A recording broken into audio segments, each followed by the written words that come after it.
Hi, I'm Camille DeSalm, and apparently it's time for another middle of the night video because I can't sleep. And I keep thinking about this and shooting it in my head.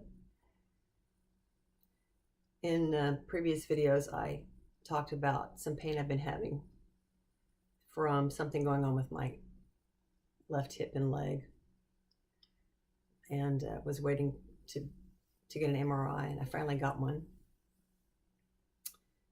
And it showed possible tears in the cartilage in the hip joint, 2 possible tears. It also showed 2 possible fractures, one in the left side of the sacrum and one somewhere else on the left side. I think it's interesting that the results are iffy, but maybe that's normal for an MRI. I don't know. I haven't had an orthopedic surgeon translate it for me yet. I've just read the results myself. So I thought, well, that makes sense about why I've been in pain for months.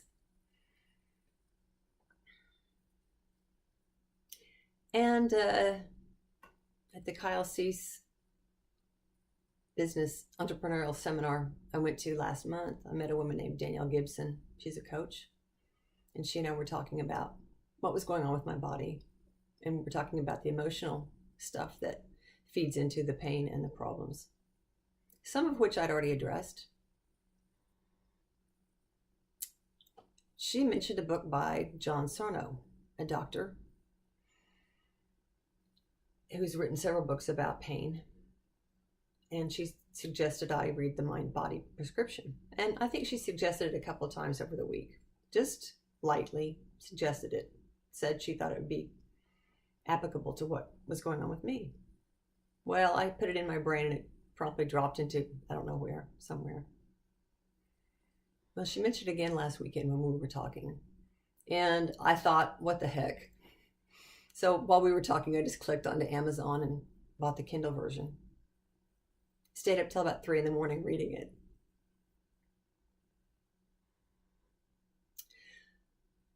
Dr. Sarno started being disenchanted with what he was telling patients, what he had learned about pain and why what was going on with, say, a pinched nerve or a bulging or herniated disc, and saying that the pain that the patient was experiencing was from that. But what he noticed is that the pain pathways didn't always correspond with the neural pathways of the supposedly offended nerve. And that also the pain would switch sides, body sides, left to right, back. Well, yeah, that was going on with me too. So he actually studied it, and some other groups studied it.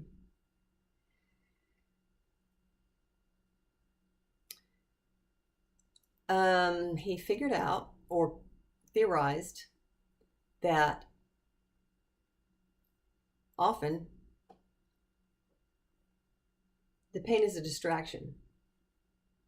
What's really going on is some really painful memories and feelings are trying to come up from the unconscious mind. And that part of our mind is our survival and fight or flight area of the brain. And so because these were such threatening and scary thoughts and feelings to the unconscious mind, possibly, I'm guessing, this is my theory, let's say you have some trauma at age 7. Trauma meaning it's more than you can handle. You don't have the resources, you don't have the emotional resources, you don't have the logic, you don't have the maturity to handle what happens. And it's traumatic and it just gets stuffed. And then when you're 30, 40, 60, it comes up because you have those, you're capable of, I'm guessing, because you're capable of handling it. But the unconscious mind still finds it so threatening that it tries to repress it, and it distracts us from our emotions by giving us so much pain in our body that it's hard to pay attention to our feelings because we're so focused on our body. Yep, me again. Fit me perfectly. The personality types, or rather, shall I say, the different bents of how we can be. I fit all of those that he listed. A little bit of perfectionism, some goodism, trying to be a good person, conscientious, hardworking. I don't remember the others. Yeah. We just put extra pressure on ourselves. Dr. Sarno also looked at people who were totally asymptomatic. They didn't have pain. And yet he looked at their MRIs, he looked at a bunch, and then another study looked at something like 1,000 or 2,000. And these people had no pain, but they would have bulging discs, herniated discs, spinal stenosis, and no pain. Why? Well, I had already addressed some of the emotional issues that I found were lodged, stored in my body, in the hip area. One was pretty obvious. I woke up in the middle of the night with someone lying on me. I was very startled. I didn't want that person on me. And I kicked him off with my left leg. And that's the area that's been affected. That happened when I was a teenager. And it was stuffed for a long time until last fall when it finally came to consciousness. So I got the book a week ago. Thank you, Danielle, for your persistence and your... I wonder if you'll think of it this way, Danielle, your compassion.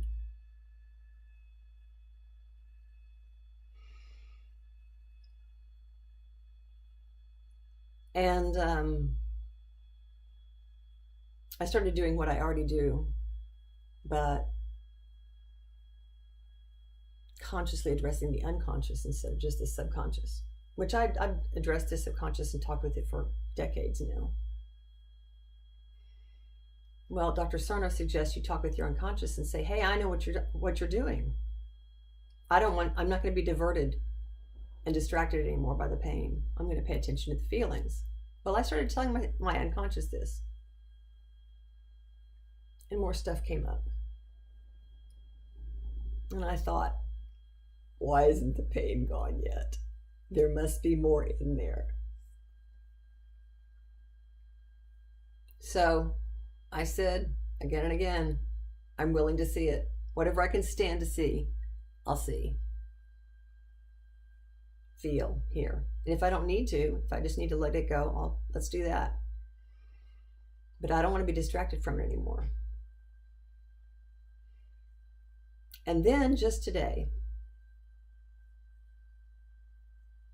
I started thanking my unconscious for trying to save me.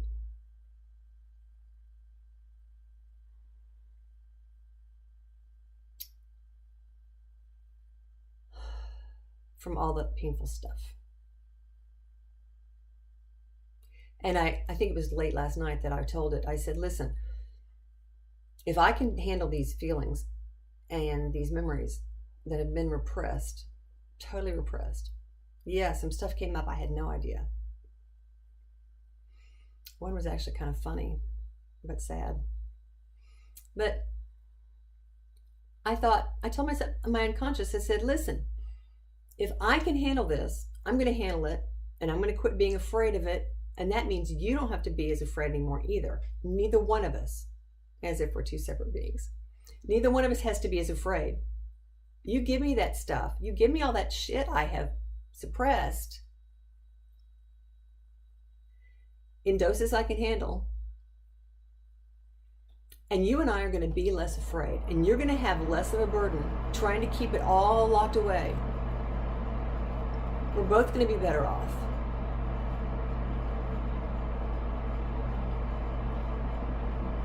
And if we're less afraid, we'll probably feel happier.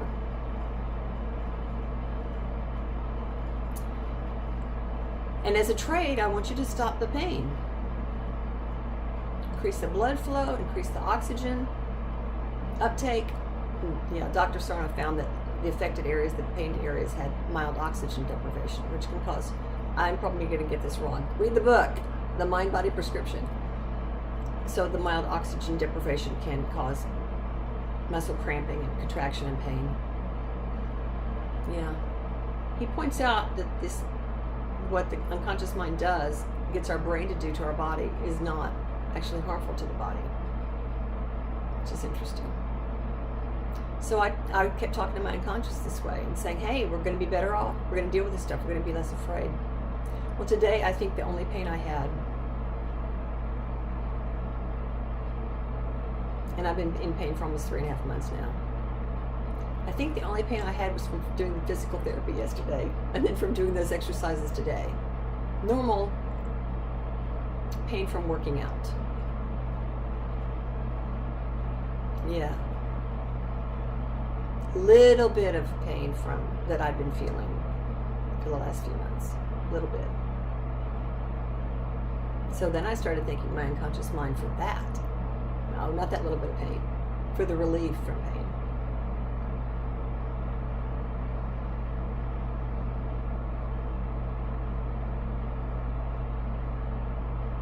I'm ready for more.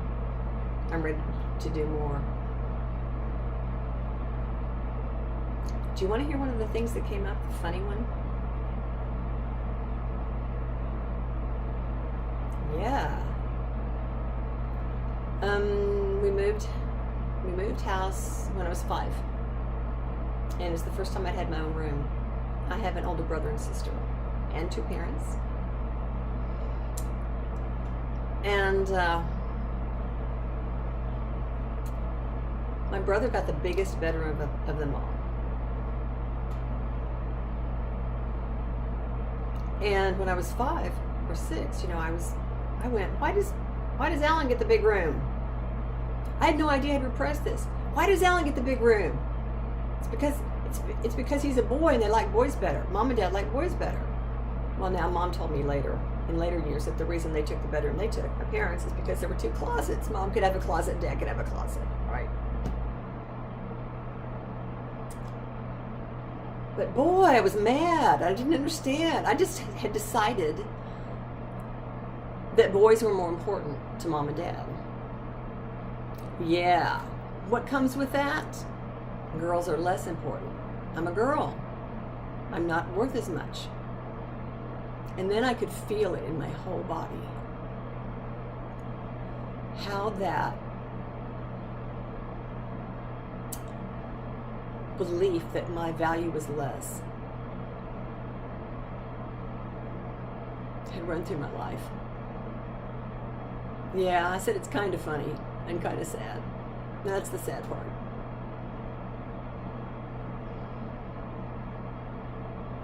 So I listened to myself. I listened to the little me, the young me, asking all those questions and being so frustrated and not understanding.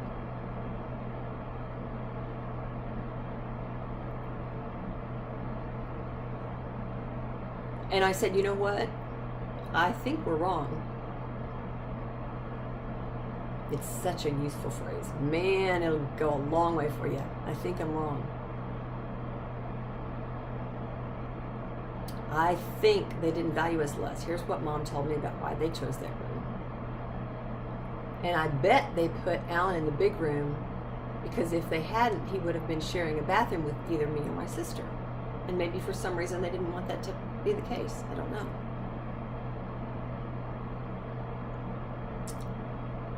So I said, hey, you know what? What if they do value girls less? Does that really mean it's true that girls are worth less? No. Even if they think that, that doesn't mean it's true. And it's not true. It's not true. And today, a lot less pain.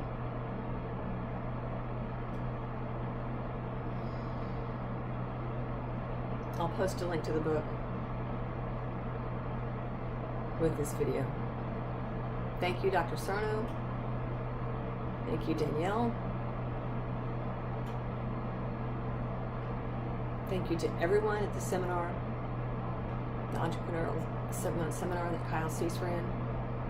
Thank you to everyone there on staff and the attendees who helped me when I was having so much trouble moving and when I hurt so badly. I love you all. Good night.